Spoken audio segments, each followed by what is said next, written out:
Welcome to Accelerate Your Wealth, a podcast by Rebecca Robertson, founder and director of Evolution Financial Planning.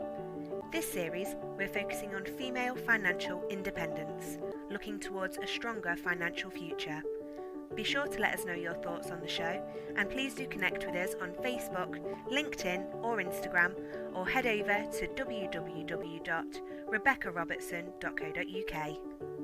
So welcome to today's show, and I'm talking to the wonderful Vicki Wusche, which we all need a bit of a Wusche in our life. I love the surname. It's obviously French, right, Vicki? Oh, and my dad had an Italian passport, so it's sort of really a European Heinz 47 job, but perfect. Yeah, amazing. Some French too. Love it. It's much more, mine's Robertson, obviously, and it's pretty obvious it's Scottish. So yeah. Wusche, so it just sounds very, very elegant. So you started investing in property in 2008, and you have been named the Telegraph's top UK's 25 most influential people in property. Wow. An inspiring speaker, mentor, and author of 5 books. I've done 2. You're 5. You've beaten me, including finalist in the Business Book Awards in March 2020. And in March 2020, Vicki also moved from public speaking to be invited as a regular podcast across Europe, in the Middle East, Australia, America, and Canada, as well as the UK. Amazing. She's been featured in The Guardian, The Telegraph, The Daily Mail. Oh, it goes on and on. The BBC. Oh my goodness, amazing. So thank you so much for joining us today, Vicki Wusche. I'd love to hear more about you and your story, but today we're going to be talking about how to use property to become financially independent, and that's male or female, but obviously the podcast is focused on females, and this particular theme at the moment is around female financial independence. So just to kick us off, Vicki, tell us a little bit about yourself and a little bit about your money journey or your property journey. How have you got to where you are? Okay, so very briefly, because given how much stuff I've done, you can see how long I could talk for, and I know that we're limited. So you'll have to catch up on the gaps in between, but did what everybody did, went to school, got a job, because that's what we're taught to do. I went to university late. I didn't go to university until I was 28, because in that time I did, again, what most people do, got married, had kids. What not everybody does, got divorced. And only when I got divorced did I then go to university. Loved university, realised where I had thought I was stupid at school. I ended up with a first class honours in my first degree and went on and did a master's and then became a university lecturer. So I'm still in the, and I'm not going to use the word rut because I think that's derogatory, but I'm still in the track that we are all brought up to do. Get a job. That's school wants us to get a job. School doesn't say go out and invest in property, or doesn't say start your own business, which is what you've done. You've got to break out of the normal mold to do that. And I think really the divorce was the thing that did that for me. Ended up homeless. Sounds so dramatic, doesn't it? Not homeless. So we had a house. This sounds an awful thing to say. I had a house, forgot to pay the mortgage, didn't pay the mortgage. I didn't think about paying the mortgage. I thought he was paying the mortgage. He didn't pay the mortgage. Surprise, surprise, we got repossessed. Ended up that's down to the relationship ownership, right? You sort of, in terms of, you looked after the kids, he did the financial stuff, right? Totally. So and that's a real point to make, isn't it? Yeah, that's so different. That I think a lot of women tend to do that. That's sort of, okay, I'll just look after, well, it's not just, it's a lot. It's a lot to be looking after the kids and making sure they're fed healthily every day and getting them to school on time, and have they done their homework, and they've got a play coming up and they've got to change a uniform that day and they need change for this, and it's a lot, right? So let's not beat ourselves up when we make some of these decisions. Oh no, I think what I've recognised with hindsight, that actually, again, and maybe this is not a formal education thing, but a societal education, that we fall into stereotypes or avatars. The man is the financial provider and the woman is the home giver. And we even have that sometimes when they do these periodic debates about childcare. Any woman deciding to have a career and put her children in childcare is seen to be a bad mother. And it's so prehistoric that actually, if you look back in history, and this is a whole nother podcast, but about how women have been treated, that we were things that were sold, we were pawns that were political Exactly that. And still today, I mean, this is not going on to your property journey, but I think it's such an important point, is even today those stereotypical are still around, still now. Yeah. And there's then the women that I hope are listening to this show are women that want to step out of that. They want to show up for something themselves, and we can hopefully inspire them to make some change, that even if they inspire their children, that for something different for themselves, and to create a new paradigm that's not society repeating itself, and it's not a generational baton that we're passing on to the next generation and the next generation. Totally agree. And I think the thing is here, just because my journey was marriage, house repossessed, divorce, then the word homeless, but I went back and lived with my parents, and then I went into social housing, so I became a benefit tenant, and then I went to university, and then I started again, and now look at me out the other side. I'm an author, a business owner, yes, in the Telegraph, blah blah, all of that.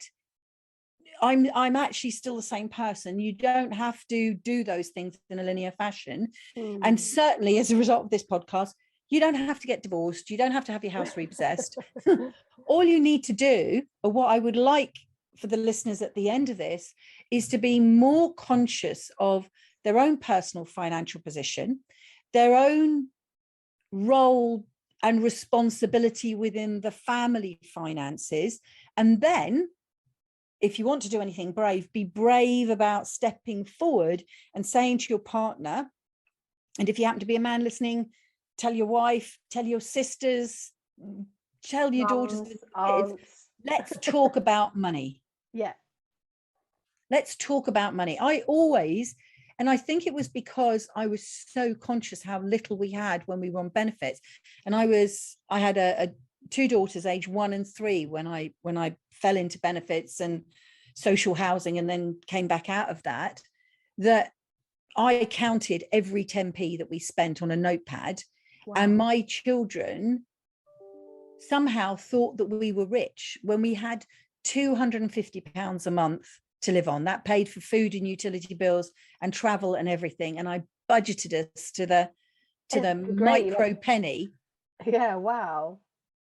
But it was something you have to, right? People live within their means. So you get a pay rise, and then you get a bonus at work, and then you get a salary increase, and we carry on spending more and spending more and spending more. And I had a great conversation with one of my really close friends the other day, and she's just gone back to work, which is amazing to hear. It's taken a few years for her to be able to do it, to make sure she's got the right support, having the right kind of boss and the right kind of, well, she's an amazing partner anyway, but he to be ready for it as much as she was and the children were. And they're basically taking her salary and they're saving it all. Like, it's a family thing, like, between them. So, and I think that's kind of cool. It's amazing. And they said, well, at the end of, in a year's time, we're going to have a massive lump sum of money sitting there. And not enough people do that. We tend to go, let's upgrade the car, and let's go on that holiday, and let's do this and let's do that. And there's two extremes there, right? There's one extreme to the next. It's finding what's the balance for you. But one of the things that she could look at doing at some stage is taking that salary and investing it in property, or investing it in a pension, or investing it in whatever, right? So there's things that we start to do when you have that surplus, when you have that ability, when you're not counting the 10p coins, that then you can start moving up that scale. So that must have been a point. When was that point for you, and when did you start investing in property then? So I was at university until 1995, and then I went into like a 10 or 11 year batch of work as a university lecturer, and was made redundant in 2006.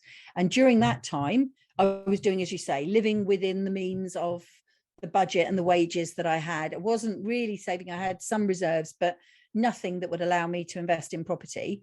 And then I think for me, it was that point at which I realized I was financially vulnerable. I've been poodling along for 11 years, loved my job as a university lecturer, had enough money, more than enough money for us to, have great holidays and go off to South Africa and all this stuff. And then bang, it stopped. And just so shocked to realize, almost like yet again, because previously it was my husband and now it's my boss, can affect the quality of my life by switching off the money tap.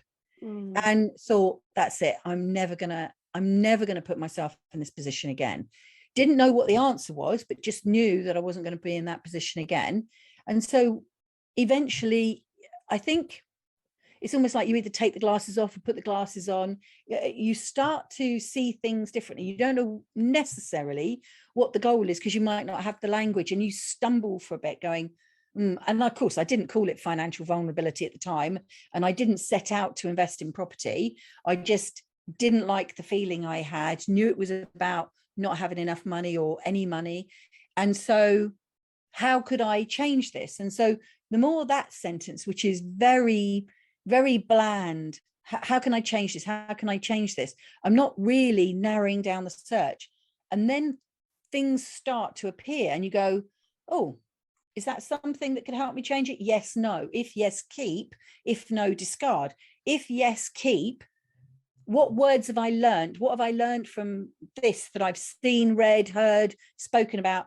And now how can I improve my question? And you get a better question, a better question, a better question. Yeah, I totally and then of course, if you mean listen to a that. podcast like this, sorry, Rebecca, you jump right ahead to hearing somebody else's question and you go, all right, well, I'm not going to wait for 11 years. I'm going to use Vicki's question of how can I make sure I'm not financially vulnerable should anything else happen? And that doesn't have to be death, divorce, losing your job. Look at the pandemic. For a lot of people, particularly some small business owners or some self-employed people, and often women might take on jobs like being beauty therapists or coaches or massage. They said work as a sole trader. There was no furlough scheme. And then all of the money's been wiped out. And this time it wasn't love, it was a virus. Yeah, sure. So anything could get you. Yeah. So what was your first property? When did you realize, like, did it just the idea pluck from the sky, or did you see something, an advert, or did you? I'm not sure exactly what came before this, but my sister was going to a meeting about pensions and I didn't have one. And therefore I'm not quite sure why I went, but I went. And one of the men talking from the stage was talking about how you can put property into a pension. And we got chatting to him. And again, another awful thing, don't do it this way. He seemed very nice. So we borrowed 40,000, and I'll explain in a minute. And we gave him some money and he got us a flat. That's not the way to do it. You use your due diligence. You check it all out properly, like we've had conversations before. But, you know, luckily I met a nice and a decent man.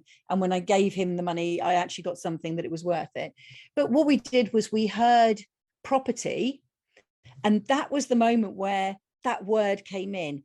And it was like a Jenga brick. Everything went and slotted into place. I went, oh, yes.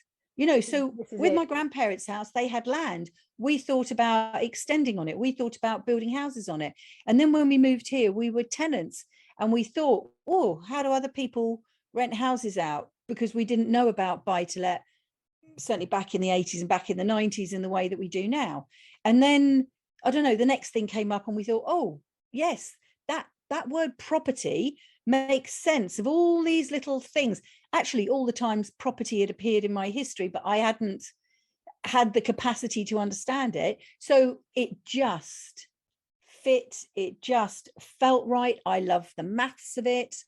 I love the leverage of it. The fact that you can put in 25% of your money and somebody else will lend you 75% of your money, and therefore instead of buying one whole one you can buy for. I love it.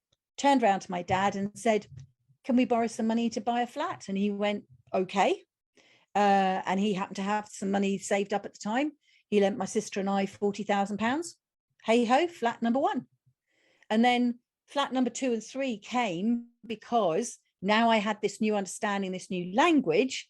I was more aware of things that I was hearing and seeing. And before I knew it, having failed phenomenally at A-level economics, because that's a whole nother story, I now had essences and trails of that economics lesson, awareness of the fact that America was going mental and banks were collapsing, and a feeling again that this meant something, but I didn't have all the words to explain it. I knew something was coming, because whatever happens there happens here a bit later. And I knew something was coming, didn't fully understand what it was, but remortgaged our first flat, remortgaged mine and Bob's house and immediately went and bought 2 more properties because the prices were right. The prices hadn't risen. Right. The prices were pretty much the same as they'd been 3 years earlier. The math still made sense, but I felt like something was coming and I needed to do something. That must have been what, 2006, 2007? Yeah, 2004 for the first one and 2007 for the second one. Yeah. Literally remortgaged over the summer and bought the properties in that autumn. Yeah. And almost like a month later, 2 months later, we had a new word called global recession. Yeah, and the recession was officially announced in the UK in April, maybe June, actually, 2008. Yeah. So great timing. So there's a lot of things that have helped you along the way there, right? There's that intuition kicking in about timing. But you've had tough lessons in that you possibly wasted some money, like trusting the wrong people, which is all part of it. So talking about like how to use property to become financially independent, but really how can people start? So we've talked about there where you've borrowed some money, or you might have an inheritance, or you might even have a divorce, or you might have I don't know, but a bonus at work, or you might have a business, for example, you've accumulated some money. But I do feel like that's not say it's obvious, but it's a little bit more obvious, right? Where you go, okay, you've got this capital down. And being a regulated financial advisor, I've heard lots of scary stories in regards to property where you put no money down and go and buy, you can start building your property portfolio. Yeah. And I've gone to events to see what people are talking about, to find out about starting in property. And there's a very well-known, and I won't say their name, they don't trade quite the same way as they used to, but they used to do massive property events. And they would do courses worth thousands of pounds teaching people basically how to go and buy property. But they're not buying property in the conventional way. You're basically buying a property off somebody that already owns it and leasing it or renting it back out to them. Yeah. So I know exactly where you were. This is the whole of the swing up that went from 2008 probably through to about 2014. So the example that you're talking about is something called sale and rent back. So you would buy a house and then you would rent it back to them. That's illegal because the sharks just... Now it is. Then I don't think it was. No, it wasn't. But I think the thing is that it does hold true. If ever you hear something that's too good to be true, check it out. Yeah, buying with no money. How could, if you could buy, literally, if you could buy property with no money down and make loads of money out of it, why wasn't everyone in the world doing that? And even if everyone in the world did that, then everybody would own lots of properties, more properties than there were enough people to live in. Nobody would be homeless. Nobody would be on benefit. It's not, it can't work. There's got to be a catch. And there is. And we started off with a potential deal in Manchester where we were going to buy a flat for, I think, 225,000, something like that, new build flat. But we would only have to put £3,000 down. And I'm going, oh, mathematically, I'm feeling uncomfortable here. But my friend at the time was, again, in another one of these companies, and we won't mention their name and they're long gone. She'd signed up for the membership of the company and they were getting all these off-plan deals and all this stuff going on. And when we did the maths, yes, you could only put down £3,000 to buy the property, but then you were having to feed the mortgage. So when you rented it out, the rent was less than the mortgage. So not only were you putting down money, cash of yours, you would, more importantly, you were taking on £225,000 worth of debt for which you were liable, which then had a mortgage payment that you had to pay, as well as, and remember that mortgage payment was only the interest you still had to owe the capital. Yeah. And then you were going to rent it out to someone who may or may not pay the rent, may or may not take care of the property, but the rent wasn't even going to cover your costs. And so you were going to borrow over £200,000 and then pay £500 a month. That's not an investment. So it's very much about the maths. And I think probably if I imply what your question was, it's all well and good if you've got money. I'd still say the maths has to work. You still have to do your due diligence. I believe that you should work with someone who can help you, particularly for the first deal or the first few deals. I totally agree. Yeah. Sure, read some books, but get help, so that you know what you're getting into. Because unlike a bond or the other methods that you were talking about, that would be, I give you some money, you put it in an investment, and depending on my risk profile, the chances are it's either very safe, fairly safe, practically safe, or maybe a little bit at risk. But I'm not taking on a debt. I worked hard, I've got this amount of money, I'm putting it over there in the hope that I'll get more than in the bank. That's safe, and therefore some of the interest rates are quite low for that. What you do with property is you take that money that you work very hard for, that you didn't spend on other things that you want, and you then multiply it with a debt to buy the house. Now, hopefully the house goes up in value, hopefully the house is well managed, the tenant pays the rent, and you maybe make a capital gain, but more importantly, the money coming in covers all the costs, and you make, typically a profit and income on it. Typically 7% net is what I can get my clients that are buying into limited companies. And that 7% is more than 1 or 2% in the bank. And so it's 5% for the risk and for the management and for the couple of hours a month that you've got to manage it. Yeah. That's great. But the difference was, one, I just put my cash in. Two, I put my cash in and I took on a debt, and the debt has to be serviced. And that's why property needs more thinking. Property isn't about get rich quick. It is a brick bank that will make you money on a long-term investment. You're talking 5 to 10 years, preferably 10 years, that you can get through cycles. Yeah, exactly. I've got so many questions that I know that I think would be really great to ask you. So I've got a couple just on top of my head. Yeah.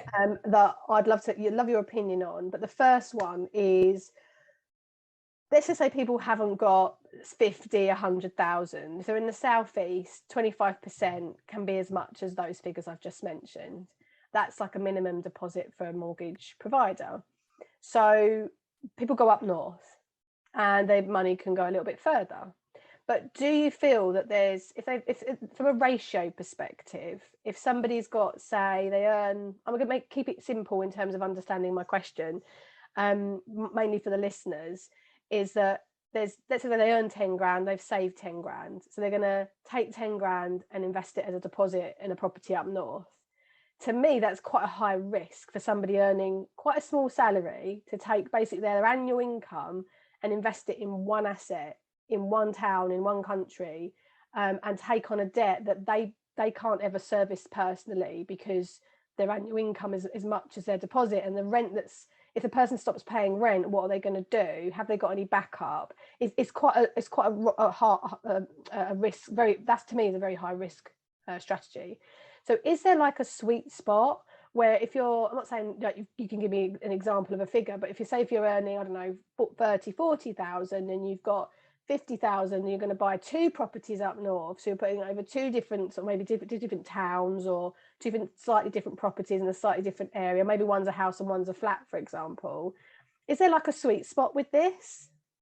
I would say that, without being rude about people who are on lower wages, that the way that you could invest in family, if you've got a lower wage, is you invest collectively as a family. This is perfectly normal. Why don't you and your sister, you and your brother, you and your mum and dad, or vice versa, so that you are then not in a position where you are on a lower wage investing, like, as you say, a whole year's, even 2 years worth of money into one asset. Actually, what we did when we went the next level is we borrowed more money from my mum and dad by remortgaging the house now. So we paid back the 40,000 and then wanted to go again, borrowed 200,000 by releasing equity from my mum and dad's house, because an unencumbered house, which my mum and dad would, it's not an asset, it's a liability. My mum and dad were just on normal pensions, so they weren't flush and doing cruises and things. So I could take that money, invest in property, and I do invest up north. The tenants paid the buy-to-let mortgage, the profit paid my mum and dad's house mortgage, and then there was still a profit on the top. So my mum and dad got a bit of money and I got a bit of money, but that's a spreadsheet to work that out. And I would say to you, at the moment, because of I know, just all the costs to do with investing. It's not about, I mean, so typically the properties I buy are around the 100,000 mark, maybe 110, that sort of thing. So let's say 100 to make the maths nice. It's not just 25 grand for the mortgage deposit. You've got the solicitor, you've got the survey, you've got the broker, you've got to make sure that there's insurance in place. You've got to make sure that the certificates are in place. Hopefully the seller does that bit. You've got stamp duty at 3% on every property. If you're going to ever buy more than 3 properties, or you're a higher tax rate payer, then your financial advisor would advise you to buy into a limited company. So you've got some costs to set up the limited company and a bit of extra legal advice. And then you've still got a property that may need some repairs. So you need to have a budget there. So I tell my clients, even though the house prices are 100,000-ish, that you need somewhere in the region of 40 to 50,000 as your cash amount before you buy your first property. And you should think of that amount for every property. So what you're doing is stick, and again, keep the maths nice, little £50,000 into these assets. And out of that, you're getting a sort of a 7% return. So it is something that is more for a medium appetite than it is for a lesser appetite. But that doesn't mean to say that if you've got a less appetite or capacity, that you as a family can't all eat at the table together. Sure. Because why not? Particularly if you were putting it in a company. You could create a limited company, and I'm not a financial advisor, et cetera, but you could create a limited company in which mum, dad, and 2 siblings were all, you know, part of the shareholders, and you could all join in. Sure. If you've got an amicable family that you're not going to fall out with. there is that. Yeah. I mean, and you have to be very clear on your outcomes. I mean, I've done it. I've invested with my sister and also with my partner's brother-in-law. So I've been there, but you know, we used to sit at the table and have board meetings, and we discussed our values and our objectives and everything else. So it was done like almost professionally sort of thing, rather than just, you know, at the roast dinner having a glass of wine saying, oh, I found this property the other day, what do you think? It was much more, sure. It's a business. Yeah, totally. It is a business. Whether you own one deliberately or accidentally, it's a business model. And like all businesses, you've got to know what the product is, what the client wants, who the client is, how much they're prepared to pay, and whether it's even worth your while running this business. And I think the only thing I would pick up also from what you were saying is, I'm not a great one for putting one property in one town and one in another, because the hardest thing about the property is it's almost too easy to buy, right? It's not easy to make money from it. That's where the effort is. So you've got to buy well in the first place, but you've got to manage it for 5 or 10 years to make sure that it's going to make money. So you want a decent letting agent. If you have 2 towns, you've probably got 2 letting agents, and that takes more time, and one works their system one way and one the other way. So if you do a little bit of, you know, in business, it's called economies of scale. You have one area in which you have maybe 2, 3, 5 properties, but you have them in different postcodes within or different streets within. Yeah. Then you're diversifying within an area. You then create your little pod of 5 or 10 properties, and then you can think about, right, what do I want to do next, development or something else? And I'd also be very cautious. Don't fall for the new builds, because you're paying a premium. Think of a brand new car. You buy a brand new car, as soon as you drive it off the forecourt, it's not worth what you paid for it. You need to have that analogy in mind for any new build property. And don't buy, do your best to buy houses rather than flats, because flats come with a degree of lack of control, because there's a freeholder who's in charge, not you. You have permission for this piece of space, but they own the block, the ground, and they make the rules, and they set the fees that you have to pay. Whereas with a house, you're in control, and control is everything in the success of a business for me. 100%. So I'm getting from all of that, you can't do it on a shoestring. Even if you're buying a smaller, cheaper property up north, it can't be done on a shoestring. So investing wisely. Can't. I just think you need to be very aware of your circumstances, your risk profile, and how you're going to mitigate the risks of investing. As you said, what if the tenant doesn't pay? What would you do about it? Now, if you've got an answer for all the risks, which quite frankly, when I went into it, I wasn't making any money at all. I went into it with my partner, my sister, and my brother-in-law as a way that I could be one of those low earning people that got into property. Yeah, and I was a landlady, so I've got some scary stories about that. And it's not to say I won't ever be a landlady again, but I was an accidental one. They call it an accidental one. It wasn't accidental. I did actually intend to do it. But we had a flat when my partner and I, when we first met, and we rented it and we bought it. And then when we moved to our second house, we kept that flat and rented it out. It had quite a good yield on it. We actually built up quite a lot of equity in it. So then when we sold the second house and we wanted to move on to our third house, it was actually better to sell the flat because we needed the money. Actually, that's not true. We managed to keep it actually, but there was a lot of work needed doing to our house, the third house that we bought. And as much as I would, for quite a while, I tried to keep hold of the flat. We had a terrible tenant in there. And at the time when we first started renting out, landlord insurance wasn't like it is now, and I hadn't reviewed it. Anyway, they were a nice couple that lived there, and he left her, and then she basically stopped paying the rent because she didn't work, she only worked part-time, and to get onto the housing ladder, she had to be evicted. Yeah. So I had to then wait for a certain amount of period, go through the court process. And it was horrendous. I can only imagine now after COVID, it being 10 times worse, to the point I had to ring up the court bailiff and beg him to come sooner rather than later. I said, I don't care when you come in real essence, because she's not going to be there. I just need a date on that letter to be as soon as possible, not another 6 months, not another 3 months, because she's going to take that letter straight away and then she'll leave. I guarantee when you get there, you won't have to do anything. She won't be there. Yeah. And we lost hundreds of pounds, and we were in a position that we could just about afford to pay for both mortgages, but it was a horrendous, stressful experience that I never want to go through again. It can be awfully stressful, but at the same time, because you kept that property, you were able to fund the redevelopment or potentially for other people the purchase of something else. And I think that's the thing is, any business could go wrong. Your business could go wrong. I mean, my business in 2020, half of my business is about advising people how to live a wealthy life.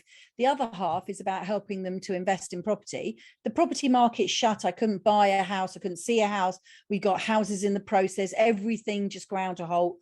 The business dies basically at that moment.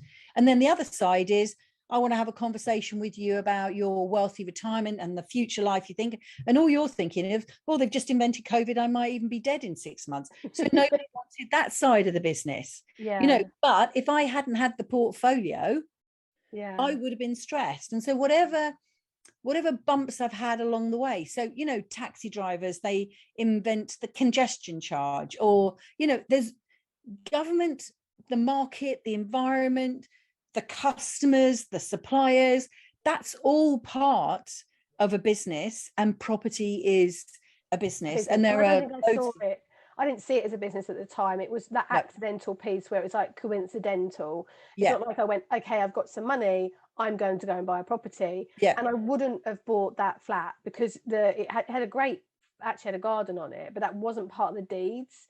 But the benefit was, and it wasn't an expensive lease, but it was still a lot of maintenance. They wanted to paint and decorate the hallway every year, for example, and they had a gardener and etc. But I sold it with a 65 grand, 70 grand profit on it. Nice. It's all good. Like it's fine. Absolutely. Now. It's not to say I wouldn't do property in the future, but I would definitely view it very differently. I think maybe when I'm not so much working in the business that I've currently got, and I'm going, okay, let's find a little bit more way of leveraging. Got the time. I've got the time to do it, then I would. And some people some people come to me when they're in your position where they're working in the business, and what they want to do is create a way that they can step out of the business a few days a week, and so they use it as part of their planning, their portfolio. So that they leverage the success of the current business. So rather than growing the current business with the money that it's got, they use the money than the business to create, in a sense, another business that isn't time intensive, but would allow them to have that luxury to go down to 4 days a week. I know accountants suggest, and I'm not an accountant, but I know accountants that have suggested that you can take profits out of that limited company and do a director's loan over to the new company, and you can basically have your deposit paid for through your current business profits. And that's what a lot of my customers do. A lot of my customers will set up another limited company, which is in their names, and then use director's loans, or sometimes even they use a combination of things. Director's loans, they might remortgage their homes, because typically sort of they might be in their 40s, even early 50s. So they paid down a lot of the mortgage, fancy releasing a couple of hundred from there, take a couple hundred out of the business, and hey presto, they can then create this portfolio that then means that one or other of them could then choose to retire early or to cut down. Again, if you go back to those avatars where you've got the woman who's the homemaker and the other partner is the financial provider, frequently they are exhausted and stressed. Not to say that the one that is the homemaker isn't exhausted and stressed in a different way. It's a different kind of burnout. It's a different kind of pressure. The pressures are different. There's joy that comes with the pressure of worrying about your children. There's not always joy that comes with the pressure and the stress of being a senior employee making money for somebody else's business. And frequently I have conversations with people where it's the homemaker saying, I want my other half to cut back on their hours. I can see how stressed they are. Totally, yeah. I've got my own business going here, and if we did this, then we could do that. And it's all those equations. You remember the X plus Y equals Z, but if you put this over here, then Z minus X equaled Y. It's having all of those little pieces in play. And you and I have spoken about it. Sit down, look at all your money, have conversations with people like Rebecca, understand the tax benefits of each asset class, look what you've got in each class. And then if you don't have anything in property, which is where your capital gain can come into effect, but also where you could have your limited company and let the profits accumulate in there and only be paying 18% when you get round to making your profit, because cash flow and profit are separate things. Create that plan and go into it with your eyes open, understanding that it's a business, understanding the pros and the cons, the risks, and how you can mitigate them, and then get the right advice, which is what my clients come to me for, and then I can help them move forward. So I've got one last before we wrap up today. I've got it's quite a big question. I'm ready. Are you ready? I'm ready. Now, typically when you say this particular question, some people say, well, I won't have one, but I think it's always important in any business to have an exit strategy. Yep. And I think that applies to property as well. Yep. Because there is a point where I've got other clients who have elderly parents with property portfolios, and they are elderly to the point where they don't want to be speaking to estate agents. They don't want to be dealing with the boiler broken. They don't want to be dealing with all of this. So there has to be at some point a thought process around, okay, I'm in retirement, but at some stage, what's the exit strategy? Is it to keep it and hand the limited company over, or hand the portfolio over to somebody else? Or is it to clear the mortgages down over time, so you have a repayment mortgage and you actually clear the debt down, so you have less income in that time, but a greater asset because you've cleared the debt down? Or is it that you just pay the interest, and then when you obviously sell that debt down, you will have the same sort of capital gains tax liability? That wouldn't really be any different, but you've obviously got less net in the bank because you haven't drawn that debt down. You've only got the difference between the two.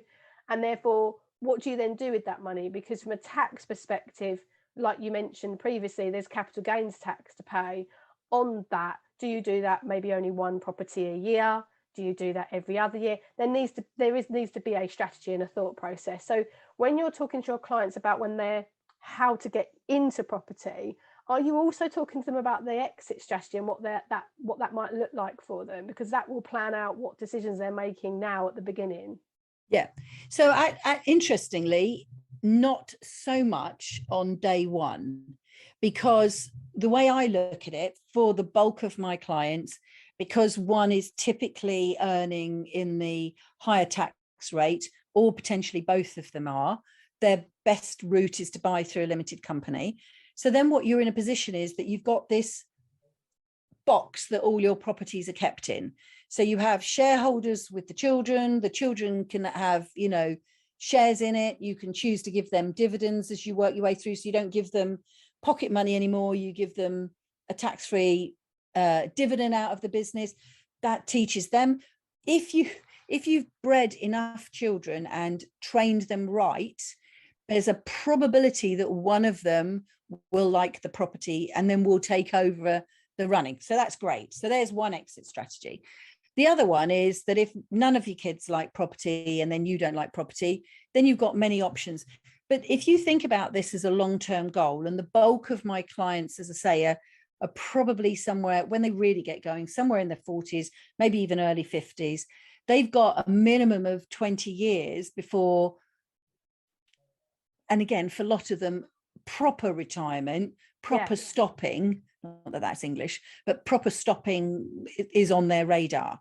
So what I have said to all of them is, look, the first thing we're doing is we're getting into a 5-year plan. So you're going to have these properties and we're going to have them for 5 years. And what we're going to do, because I work with them very closely for the first 12 months of every property, to make sure that that property is embedded in the business system, that they know how to take over the reins and manage the business system so that the business is a profitable business as we go.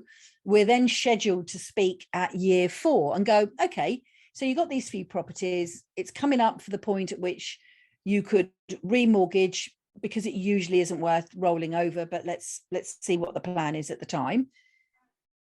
What circumstances you're in now? What are your thoughts? And I had one client, for example, Ross. He's not going to mind me saying his name because you've got to work out which Ross it was. But, you know, Ross had a corporate job. When he first came to me, he said, I want to give up work. I'm missing the lives of my children.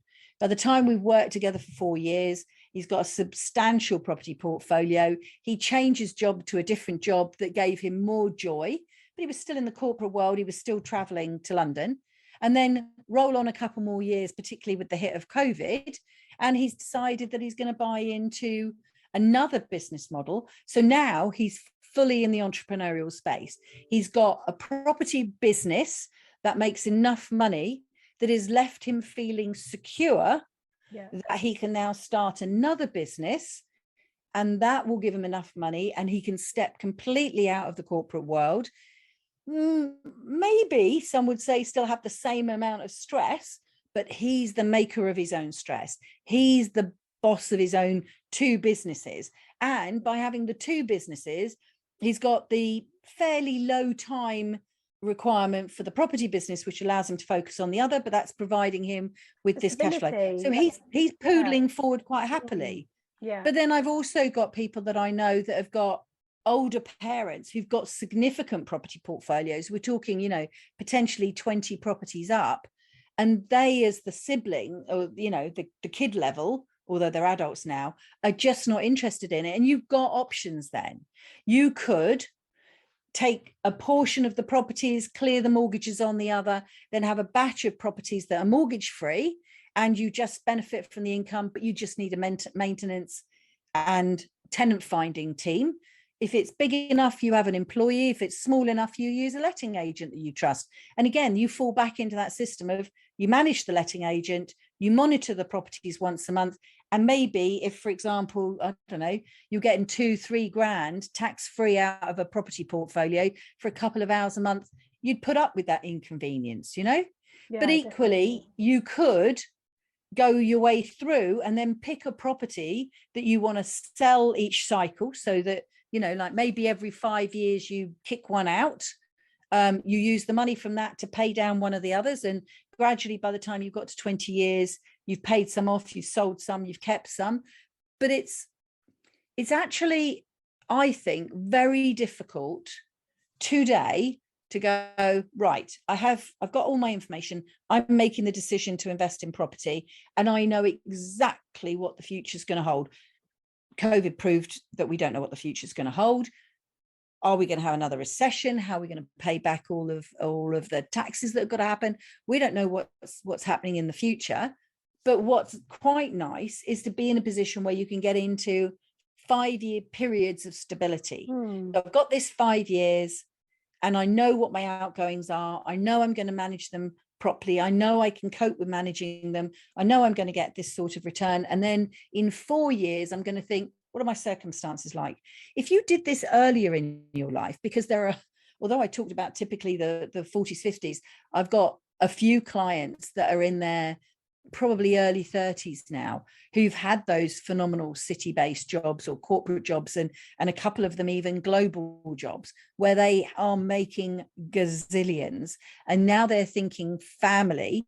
And actually what the property portfolio is doing is providing, and we haven't sort of, somehow we went down sort of the pure property, but if we tap back into the female side of things, you create that business and have that business, and you can be joint shareholders if you want, but that provides the income for the mother of the children of the family. Then all of a sudden, A, she feels more secure, B, she's got a regular income without working other than a couple of days, a couple of hours a month to monitor the properties. And you're talking about a completely different tool then that is so empowering, that actually that's the sort of thing where then when that gets going and the children get a bit older, those are the women that then move into development, and then they'll pick a property closer to wherever they're based, do the property up, flip the property out, or do the property up, rent the property out, and they'll start to get the bug because this becomes the business. Yeah, I get it. Well, you've shared so much with us today, Vicki. I really, really appreciate you sharing your experience and your knowledge, and taking my questions for the audience and the listeners. So just so we can finish up with it, how do people connect with you? What's the best place to come, and if they want to come and have a chat with you and find out how they can work with you? Sure. Well, I think the easiest thing is if you can spell my name, you can probably find me online. So my website is vickiwusche.com, and Rebecca will put all of these in the notes, but it's VICKI, remember it's an I, and then Wusche is WUSCHE. So you can find me on Twitter, on Facebook, on LinkedIn, all those sorts of places. You can even email me, vicky@wusche-associates.co.uk. So there's plenty there that you can get at me. But if you go to the website, under the resources tab, there is tons of stuff there. There's the books are all listed. There are workbooks for you. I've even got an online audit where you can check out your thoughts about what wealth means and a wealthy life means to you. There's all the articles that I've written. So there's plenty there for you to do. And of course, you know, when you're ready, book a complimentary call. I'll happily have a conversation with you and try and tease out what your opportunities are. Amazing. Well, thank you so much for your time today, Vicki. I've really enjoyed it. Do go and connect with Vicki, of course, and hopefully you'll come back and talk to us again soon. Very definitely. Love to. I think you've still got more questions, so you'll have to invite me back. Yeah, I have. Thank you, Rebecca. Take care, everyone.